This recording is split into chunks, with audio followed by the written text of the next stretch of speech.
Hi and welcome to the second video of our Managing Your PPO Lifecycle track. In this video, we'll explore some tips and tricks that you need to be aware of when creating your own lifecycle. Now, what software do you need to build these lifecycle pages? I like to use Microsoft Visio 2010 when building my lifecycle pages. You can use any process mapping tool out there as long as that tool will allow you to save your completed process in a SVG file format. Now I'm going to use Microsoft Visio 2010 for demonstration purposes. When opening Microsoft Visio 2010, this will be the page that you are presented with. To create a new lifecycle, click on the Create button. By default, the page orientation is always set to portrait. First thing you need to do is change it to landscape. To do that, click on the Design tab, select Orientation, and choose Landscape. Next thing you need to change is the page size. To do that, click on the Size, select the More Page Size option, and you will then be presented with this screen. Select the Custom Size option and enter 320 by 270. Click on Apply and click OK. Now, why do we recommend you go with this page size? The reason that we recommend this page size is because we've seen that the lifecycle is best viewed on PPO with a screen resolution of 1024 by 768. And that page size fits perfectly when the lifecycle is viewed in that screen resolution. Now the next thing we're going to show you is how to insert icons into your lifecycle. Now this is an example of a completed execution stage process. You will notice I've added icons for each one of the steps and I've added names for each one of the steps in my process. Now, what icons can I use when building these lifecycle pages? I like to make use of the icon library which we supply to every user using PPO. The icon library can be downloaded from our support portal. Once downloaded, I want to just quickly guide you through the folders that you'll have available when opening the icon library. Now, once you've downloaded the icon library, you will notice there are two folders. One is called Icon Library, which contains a generic set of icons that you can use in your processes. And the other folder contains a set of PPO icons that are used within the PPO application. Now you can make use of all these icons when building your processes. Now let's quickly go back to Visio and I'll show you how to insert these icons into your process. Now before I show you how to insert them, I want to just make another recommendation. You will notice this icon that I've used here to check the project expenses. Now we recommend that you use the same icons in your lifecycle that are used in PPO. Now for example, when referring to the costs in PPO, use the cost icon as I've used here in my process. This will just create continuity between the lifecycle and the rest of PPO and will give your users a sense of familiarity. Now let's show you how to insert an icon. To do that, click on the Insert tab, select Picture, locate your icon library, and let's say I want to use a generic icon, so I'm going to open the Icon Library folder, and let's say I want to insert this alarm clock. Double click on the icon and you will then notice it redirects you back to your Visio page. You can now move this icon to its desired location and once happy, insert another icon. Can you use icons and shapes from PowerPoint? Yes, you can do that. Can you go and Google for your own icons and shapes? Yes, you can do that as well.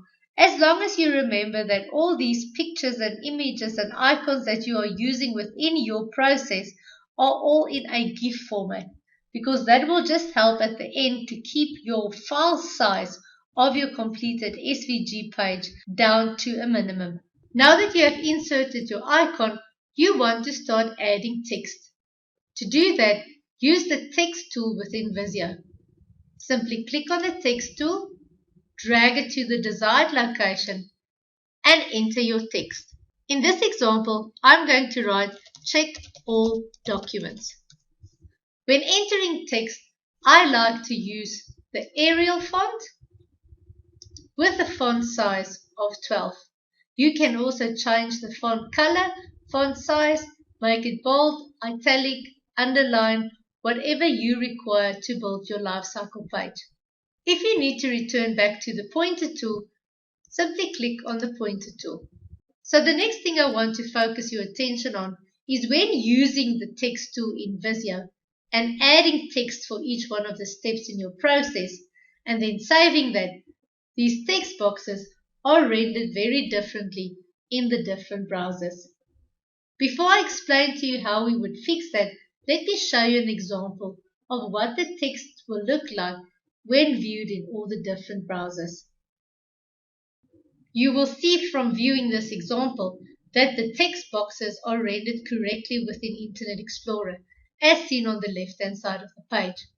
If the text boxes are used and not saved as images, you will notice that Google Chrome, Mozilla Firefox, and Apple Safari all stretch the text out of proportion, resulting in your Lifecycle looking like the example on the right-hand side. So from this example, we can see that all the text boxes need to be saved as images. So let me show you how to fix that. To ensure that all your text boxes are saved as images and thus render correctly in all the different browsers, you can simply right-click on your text box, select the copy option, right-click anywhere on your Visio page, select the paste special option, and then choose the picture format within Visio. Then click on OK. Then drag that image to the desired location, delete the text box, and move the image to its correct place. You will notice that the example of the text saved as an image looks different on this Update the Project Plan schedule than here. That also depends which image editing tool you use to save all these text boxes as images. The easiest would be to use this option within Visio. Other options would be to use Paint, use PowerPoint, whatever is going to be the easiest for you. Just as long as you ensure that all your text boxes you've used within your Lifecycle page are saved as images. What else can you use within Visio? You can make use of the Connected tool or this Drawing tool if you want to connect icons together. What I normally do is I use this Drawing tool, draw a straight line between the icons, and then I use the line option to give this line of mine some weight, and then to add a specific arrow or dashes to this line, symbolizing a flow from one step in the process to another. Can I also use this rectangle? Yes, you can do that. Or the oval, or draw your own little shape. Can I also add colors? Yes, you can. The more exciting the Lifecycle is, the bigger tendency the user will have to follow it as well. What is the file size recommendations that we tell people when building their pages? So once we have completed this process, we will save it as a SVG file. Now that completed SVG file, we don't want bigger than, let's say, 500 kilobytes. So the completed SVG page should have a recommended file size of between 180 kilobytes to 350 kilobytes. Try and not have your SVG pages too big. The reason for that being, the bigger the file size of that completed SVG page, the longer the Lifecycle page will take to render. That will result in the user not having a very positive experience when using the Lifecycle. In the next example, I want to show you the impact that the user will see if the file size of your completed SVG file is too big. So I'm going to click on this example, and this completed SVG file is about 2 megabytes. So you will notice how long this takes on the screen to load, and this takes about roughly 15 seconds just for one page in the Lifecycle to render. Now imagine all your pages on your Lifecycle are this big and takes so long to render. So the users would have already lost interest in following the Lifecycle and viewing the rest of the pages that are available. So now that you know what you can make use of in Visio, what can't you use? We recommend that you don't make use of the standard Visio stencils and shapes. Where do you find them? They are represented by this icon that looks like a little green window with a folder. Now, standard with Visio, you receive all these Visio stencils and shapes. The reason we don't want you to use them is because these shapes and stencils contain shape data. And when that is used and this SVG file is saved and uploaded to PPO, you will receive an error message. What will that error message look like? That I will show you next. If the SVG file that you have uploaded contains Visio stencils and shapes, this is the error message that you'll receive once you want to access it.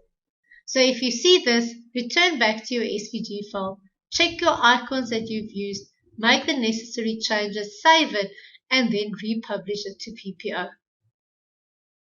So now that we've completed our process within Visio, this page now needs to be saved as a SVG page.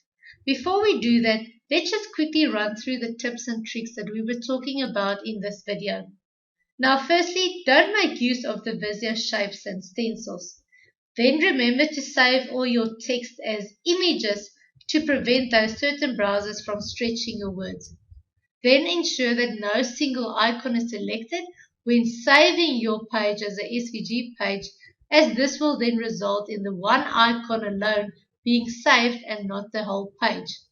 Then make sure that your images are always in a GIF format, as that will help ensure that the SVG page is always the smallest file size. Then your page sizes should be also kept to a minimum, and then also do not group your icons on your Lifecycle pages. So now that we've quickly summarized that, let's go save this as a SVG file. So in Visio, click on the File tab, select the Save As option, choose the file type to be Scalable Vector Graphics, and then go and save it. And I'm going to save it here on my desktop. Whatever you want to call these SVG pages is up to you. Just give it a logical name so that it's easy for you to find all your different pages in your Lifecycle. So now that it's saved as a SVG, all I need to click is Save. Thank you for watching this video, and we hope you learned some nice tips and tricks that you need to be aware of when creating your own Lifecycle. Learn more about PPO today by visiting us at projectportfoliooffice.com. PPO, your award-winning project management solution.